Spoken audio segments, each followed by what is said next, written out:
आज तो मम्मा चिड़िया की खुशियों का कोई ठिकाना नहीं था, क्योंकि खाने में उसे इमली जो मिली थी, जो गुड़िया कुकू को तो बहुत पसंद थी।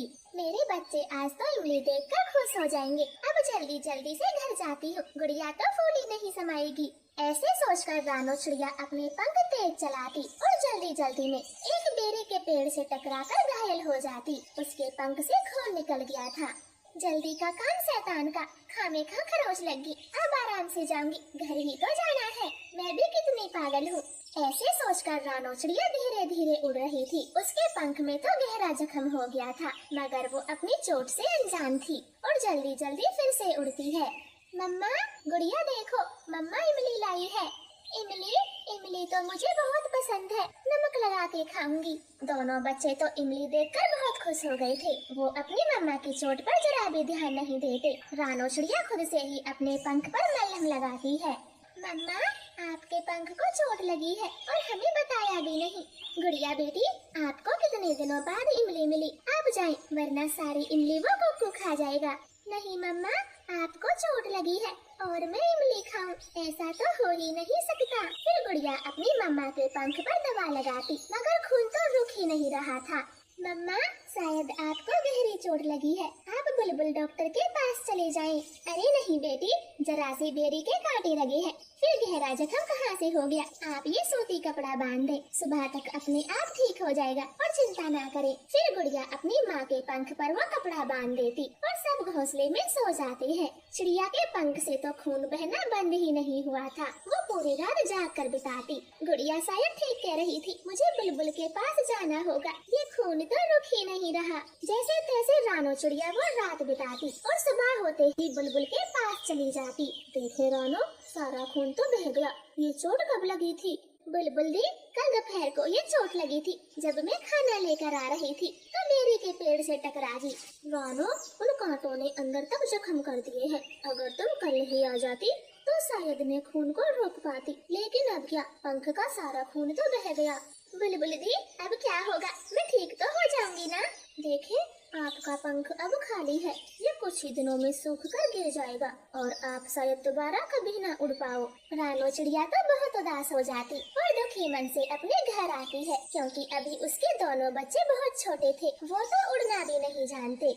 मैं अपने बच्चों का गुजारा कैसे करूंगी? अब कुछ ही दिनों में मेरा पंख टूट जाएगा, मैं फिर इनके लिए दाना कहाँ से लाऊंगी? मम्मा, आप क्या सोच रही हो, हमें बताओ। गुड़िया, कुछ नहीं, बस तुम्हारे लिए दाना लाने का सोच रही थी। लेकिन मम्मा, आज तो आपके पंख में चोट लगी है, तो फिर आज आप आराम करें, कल फिर से चले जाना।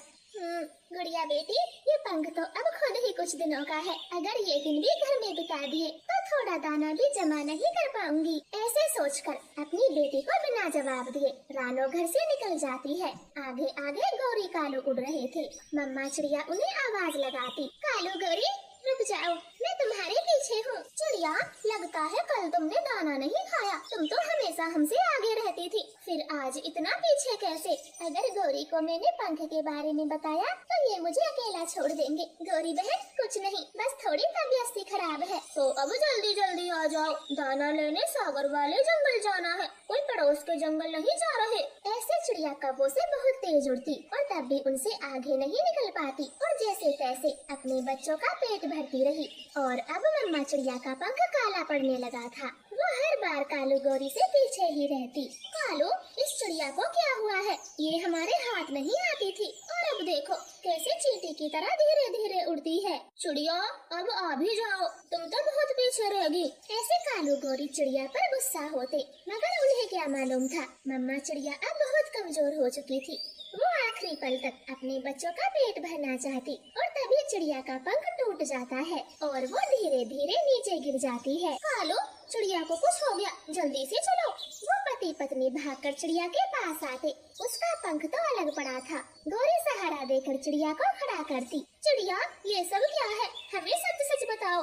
गौरी बहन, एक हफ्ते पहले मैं दाना ला रही थी, तब अचानक एक बेरी के पेड़ से टकरा गई और तभी मेरे पंख में ये गहरा जख्म हो गया और धीरे धीरे इसका सारा खून बह गया। चिड़िया, तो अपने दर्द के कारण तुम हमसे पीछे पीछे रहती और हमें क्या मालूम था, हम तुम्हें तेज उड़ने को कहते। हाँ रानो, हमें इतना भी निर्दयी कैसे समझ लिया जो अपनी तकलीफ न बता सकी। अब ध्यान से सुन लो, जब तक तुम्हारे बच्चे उड़ना सीखे घर से कहीं जाने की जरूरत नहीं। और अब से मैं और कालू तुम्हारे लिए दाना लेकर आया करेंगे, तुम चिंता न करना। गौरी बहन मुझे माफ कर दे, मैं तो सोच सोच कर मरी जा रही थी कि मेरे बच्चे जब तक उड़ना नहीं सीखते मैं कैसे उनका पेट भरूंगी, पर आपने मेरी सारी चिंता दूर कर दी। हाँ चिड़िया, अब तुम दाने की चिंता बिल्कुल ना करना, तुम यहीं बैठो, हम दाना लेने आगे जाते हैं और वापस आते समय तुम्हें भी ले चलेंगे। ऐसे बोलकर कालू गौरी दाना लेने चले जाते हैं। रानो चिड़िया तो बहुत खुश थी और शाम होने पर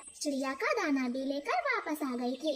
रानो, आप मेरी पीठ पर बैठ जाओ, बिना पंख के कैसे उड़ोगी? कालू भैया, मैं आपका ये एहसान कभी नहीं चुका पाऊंगी, आपने मेरी सारी चिंताएं दूर कर दी। अब चुपचाप घर चलो, बच्चों को भूख लगी होगी। क्या तुम हर समय यही बातें लेके बैठ जाती हो? कालू, अब चिड़िया को लेकर जल्दी जल्दी उड़ो, बच्चों को भूख लगी होगी। फिर वो तीनों खुशी खुशी घर आ जाते हैं। रानो चिड़िया तो बहुत खुश थी क्योंकि कौवों ने उसकी सारी परेशानी हल जो कर दी थी। प्लीज प्यारे दोस्तों, आपको हमारी ये कहानी कैसी लगी? अच्छी लगे तो लाइक और चैनल को सब्सक्राइब करना। आपका धन्यवाद। आज मम्मा चिड़िया और पापा चिड़िया बहुत खुश थे क्योंकि लंबे समय के बाद मम्मा चिड़िया अंडे देने वाली थी। बाहर तेज बारिश थी और ठंडी ठंडी हवाएं चल रही थी। टुन्नू जी, मौसम कितना ठंडा हो गया, अंडों को गर्म सेक देनी बहुत जरूरी होती है। हाँ रानो, लेकिन आग जलाने के लिए हमारे पास लकड़ी नहीं है, तो हम अपने अंडों को सेक कैसे लगाएंगे? टुन्नू जी, कौवों के घर गर्म कंबल है, आप उनसे कंबल मांग लाएं।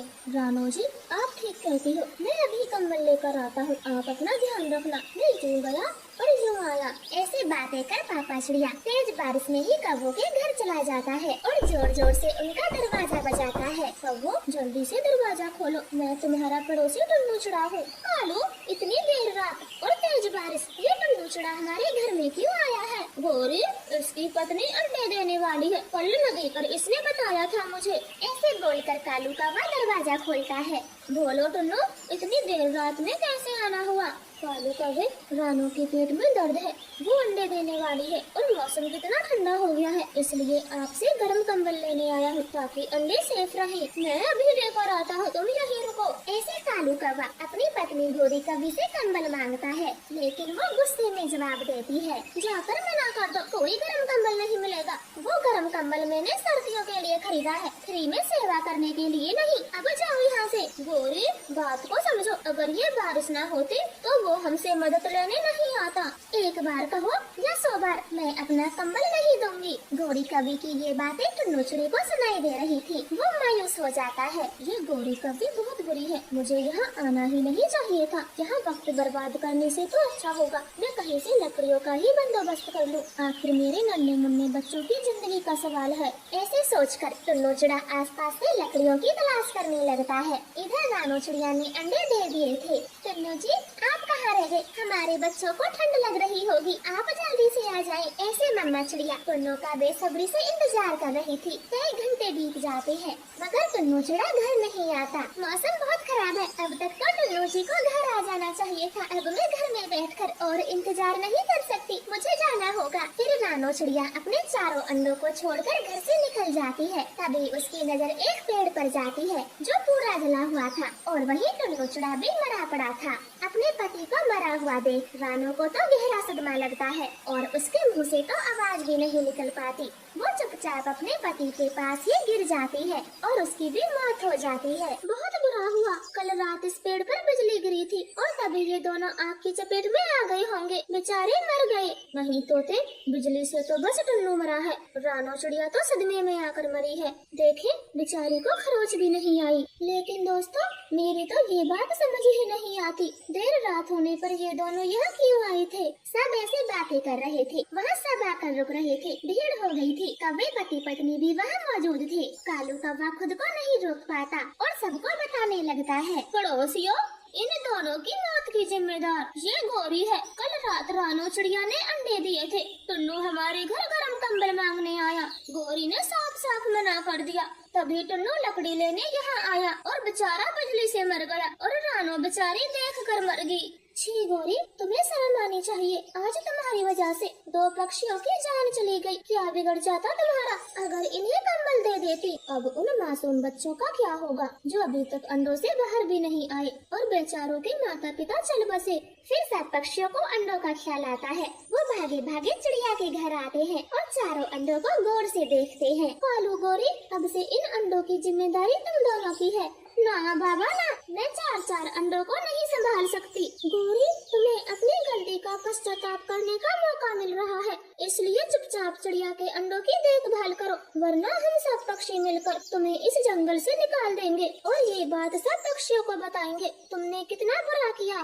देखो दोस्तों, मैं अंडों को रखने को तैयार हूँ। आज से ये मेरे साथ ही रहेंगे, आप सब चिंता ना करें। फिर वो दोनों चिड़िया के अंडों को अपने घर ले जाते हैं। गौरी कविता बहुत गुस्से में थी। वो कव्वे से कहती है, कालू अब ध्यान से सुनो, हम इन अंडों को फोड़ देंगे और सबको झूठ बोलेंगे ये अंडे अपने आप फूट गए। मैं ऐसा कुछ नहीं करूँगा, मैं ऐसा कुछ नहीं करूँगा। और याद रखना, अगर तुमने इन अंडों के साथ कुछ भी गलत किया तो मुझसे बुरा कोई नहीं होगा, ये बात अच्छे से ध्यान रखना। इस तरह से कालू कौवा भी बहुत गुस्से में आ जाता है और उस दिन के बाद चिड़िया के अंडों को जान से भी ज्यादा प्यार करता है। वो पूरा दिन उनके पास ही रहता, और ऐसे ही समय बीतता गया। अब अंडों से नन्हे नन्हे बच्चे बाहर निकल आए थे। देखो गौरी, कितने खूबसूरत बच्चे हैं। अगर टुन्नू और रानो इन्हें देखते तो खुशी से नाच उठते। बहुत सुंदर बच्चे हैं। अब इन चारों के लिए ढेर सारा भोजन लेकर आओ। अंडों का ध्यान तो बहुत अच्छे से रख लिया।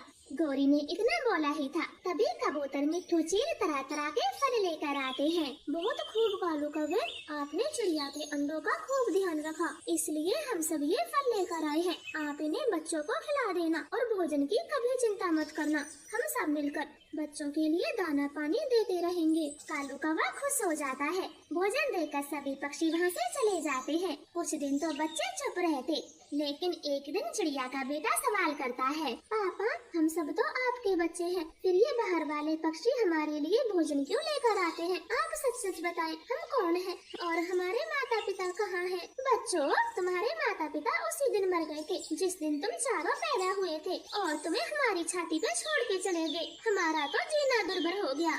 गौरी, बच्चों से अच्छे से बातें करो, वरना बाकी सबकी तरह ये बच्चे भी तुमसे नफरत करने लगेंगे। अगर मैंने इनको भी सच बता दिया तो। गौरी चुप हो जाती है। चिड़िया का सबसे छोटा बेटा बोलता है, जो गौरी कवि को बहुत प्यार करता था, पापा हमारी मम्मा को कुछ न बोले, वरना हम चारों आपसे नाराज हो जाएंगे। मेरी अच्छी मम्मा, मुझे गौरी मम्मा बहुत अच्छी लगती है, आप मेरी मम्मा से झगड़ा ना करें। देख लो गौरी, ध्यान से देख लो, बच्चे तुम्हें अपनी माँ समझते हैं। अब ये बच्चे हमारे हैं, इसलिए गुस्सा करना छोड़ दो। उस दिन के बाद गौरी कवि की आंखें खुल जाती हैं और वो चारों बच्चों पर गुस्सा करना छोड़ देती और धीरे धीरे गौरी को भी बच्चों से प्यार होने लगा था। वो सबका ध्यान रखने लगी थी और सभी के लिए भोजन भी लाने लगी थी। आपका धन्यवाद। ये कहानी उन दिनों की है जब पक्षी सुबह के निकले शाम को घर लौटते और तब भी दाना किसी को भरपेट नहीं मिलता। रानो बहन, मुझे तो कुछ नहीं मिला, आपको क्या मिला है? कालू भैया, मुझे बस ये सूखा अमरूद मिला है, मैंने पूरा जंगल छान मारा। साथियों, ऐसे तो हमारे बच्चे भूखे मर जाएंगे, खाने का कोई न कोई बंदोबस्त तो करना होगा। लेकिन क्या कबूतर भाई, इस सूखे के मौसम में पानी तो कहीं बरस नहीं रहा, फिर हम नन्हे पक्षी क्या कर सकते हैं? मैं एक बूढ़े चील को जानता हूँ जिसकी उम्र खेती बाड़ी में बीत गई। चलो, उनके पास कोई न कोई उपाय जरूर मिलेगा। ऐसे बातें कर वो सभी बूढ़े चील के जंगल की तरफ निकल जाते हैं और शाम होने से पहले बूढ़े चील काका के जंगल पहुँच जाते हैं। बोले पक्षियों, आप सबका एक साथ यहाँ आना कैसे हुआ? चील काका जी, हम भोजन के लिए बहुत परेशान हैं। दिन भर धूप में उड़ने पर भी कुछ नहीं मिल पाता और हमारे जंगल में भी बारिश नहीं हो रही। हाँ काका, कालू एकदम ठीक कहता है, हम बहुत परेशान हैं। इस सूखे मौसम में अपने नन्हे बच्चों का पेट कैसे भरे? तो आप सब खेती करना चाहते हो, बहुत अच्छा विचार किया है।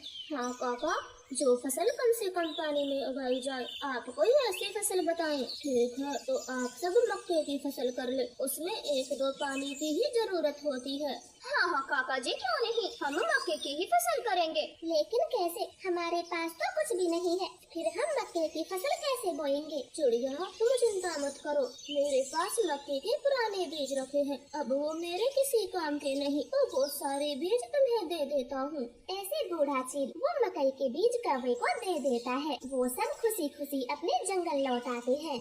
दोस्तों, ये जगह मकई बोने के लिए बिल्कुल ठीक है, यहाँ से नदी भी पास में है और हम सभी के घर भी। ठीक है, तो सब अपने अपने घरों से फावड़ा ले आए। पहले इस जगह की खुदाई करनी होगी, तभी हमारी फसल अच्छे से पक पाएगी। ऐसे बातें कर सब अपने अपने घर चले जाते हैं और जल्दी से फावड़ा लेकर उसी जगह पर लौट आते हैं। लेकिन कालू गोरी तो अभी तक नहीं आए थे। ये कालू गोरी कहाँ रुक गए? अब तक तो उन्हें आ जाना चाहिए था। शायद उन्हें फावड़ा नहीं मिला होगा, वो आ जाएंगे। चलो तब तक हम काम करते हैं। फिर वो सब पक्षी दिन भर जमीन की खुदाई करते हैं और उसे खेत के रूप में तैयार कर देते हैं। चिड़िया, खुदाई का काम भी पूरा हो गया, लेकिन ये कालू गोरी कहाँ रह गए? चलो दोस्तों, हम उनके घर चलते हैं, बीज भी तो उन्हीं के पास है। फिर वो सब पक्षी कालू गोरी के घर चले जाते हैं। कालू गोरी तो अपने पेड़ के नीचे ही खुदाई कर रहे थे। कालू, तुम यहाँ क्यों खुदाई कर रहे हो? बीज तो हमें वहाँ बोने हैं। ये बीज मेरे हैं, इन्हें हम अकेले ही बोएंगे, न कि किसी के साथ मिलकर। लेकिन ये बीज तो काका ने हम सबके लिए दिए थे। चिड़िया, उस बूढ़े चील को हम जानते थे, बीज भी हमारे ही हाथ में दिए थे, तो ये फसल अब हमारी होगी। चलो गोरी, जल्दी जल्दी खुदाई करो, काम बहुत ज्यादा है और तुम सब भी लौट जाओ। गोरी बहन, कृपया हमें थोड़े बीज ही दे दे, हम उसी से अपना गुजारा कर लेंगे। हमारी मेहनत तो देखें, हमने सारा खेत खोद दिया। छोटी चिड़िया, कान खोल कर सुन लो, मैं तुम्हें एक भी बीज नहीं देने वाली, अब भाग जाओ यहाँ से। ऐसे वो सब पक्षी उदास होकर अपने खेत में लौट आते हैं और खाली खेत को निहारते हैं। इधर कालू गोरी ने तो अपने सारे बीज बो भी दिए थे। कबूतर भैया, ऐसे उदास होने से कुछ नहीं मिलेगा, चलो हम दोबारा से उन्हीं काका के पास चलते हैं और उनसे थोड़े और बीज मांगते हैं। फिर वो सब पक्षी चील काका के जंगल जाते हैं और उन्हें कालू गोरी की सारी बात बताते हैं। बेटा, अब तो मेरे पास ये धान बचे हैं और इनको भरपूर मात्रा में पानी चाहिए। भूख की खातिर सब करेंगे, आप हमें ये धान के ही बीज दे दें। फिर वो सब पक्षी वो धान लेकर अपने जंगल लौट आते हैं और कड़ी मेहनत से अपना खेत पानी से भरने लगते हैं। वो कई दिनों तक लगातार पानी लाते, लेकिन मटके के पानी से खेत में कोई असर नहीं होता। दोस्तों, ऐसे हम पानी से ये खेत कभी नहीं भर पाएंगे, कोई और विचार लगाओ, मैं तो बहुत थक गया। कबूतर भैया, एक विचार है, हमारा खेत नदी से काफी ऊंचाई पर है, तो क्यों न हम नदी से लेकर खेत तक पानी का रास्ता बना दे। काम थोड़ा मुश्किल होगा, लेकिन रोज रोज की कड़ी मेहनत से तो बच जाएंगे। चिड़िया का सुझाव सब पक्षियों को अच्छा लगता है और वो नदी से खुदाई करना शुरू करते हैं और 2-3 दिनों में खुदाई करते हुए खेत तक भी पहुंच जाते हैं। कुछ ही देर में खेत पानी से पूरा भर जाता है। सब पक्षी तो बहुत खुश थे। वाह रानू बहन, आपका आइडिया तो बहुत अच्छा है, अब हम आसानी से धान की खेती कर पाएंगे और पानी की कोई चिंता नहीं। कालू, उठो, शायद तुम भूल रहे हो, खेत में पानी भी लगाना है, बीज बोने से कुछ नहीं होगा। गोरी, पानी देने का काम हम अकेले कैसे कर पाएंगे? कालू, अब पानी तो देना पड़ेगा, भुट्टे भी तो बेचने हैं, अब चलो नदी पे। ऐसे कालू गोरी अपने मटके लेकर नदी से पानी लाते हैं। कड़कती तेज धूप में कालू गोरी तो 1-2 बार में ही हार जाते हैं और ऐसे अपने खेत को थोड़ा पानी भी नहीं दे पाते और ऐसे ही समय बीतता गया। धान की फसल भरपूर पानी मिलने से बहुत अच्छी हुई थी, तो वहीं कौवों की फसल का तो एक दाना तक नहीं उगा था। दोस्तों, अब मिलकर सब फसल काटते हैं और बराबर बांट लेंगे। कालू, हमारा एक भी भुट्टा नहीं उगा और उन मरे चिड़िया कबूतर का तो खेत धान की फसल से भरा पड़ा है। गोरी, चलो जल्दी, हम भी थोड़े बहुत धान उन्हीं से मांग लेते हैं। ऐसे बुरे कौवे भागते हुए धान के खेत पर पहुंच जाते हैं, लेकिन सब पक्षियों ने धान की फसल काट ली थी और आपस में बांट भी ली थी। दोस्तों, हमारा एक भी भुट्टा नहीं हुआ, शायद वो बीज ही खराब थे। अच्छा हुआ जो हमने तुम्हें नहीं दिए, अब हमें भी थोड़े धान दे दो। गोरी, भागो यहाँ से, हम तुम्हें एक चावल नहीं देंगे, तुमने मांगने पर भी हमें भुट्टे के बीज नहीं दिए थे, बड़ा लालच आया था, अब जाओ यहाँ से। चिड़िया बहन, आप ही हमें थोड़े चावल दे दे, वरना हम भूखे मर जाएंगे। अब मैं क्यों दे दूं? आप अपने भुट्टे क्यों नहीं खाते? शायद तुमने मेहनत नहीं की होगी, तभी तो तुम्हारा एक भुट्टा नहीं हुआ। बुरे कौवो, मैं भी तुम्हें एक चावल नहीं दूंगी। ऐसे चिड़िया भी कौवों को चावल नहीं देती और सब अपना हिस्सा लेकर घर चले जाते हैं। बुरे कौवे तो सबको देखते ही रह जाते।